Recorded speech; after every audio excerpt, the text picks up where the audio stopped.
One other thing to consider when you're determining your keyword strategy and determining what types of videos to make and what content to put in your videos is if you have your videos monetized and you do want to get a decent return, you might want to look at the suggested bid as well within the keyword planner, the AdWords keyword planner, because this will give you a strong indication of the value of the keyword.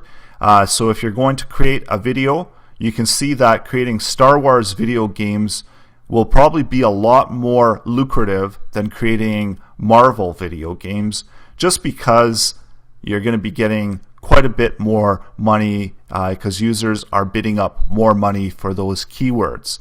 And that in turn will give you more money when you do monetize your videos. So this is just a small footnote.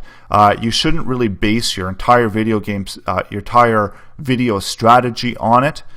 You should also look at content and producing quality content for your audience in order to grow your channel in the long term.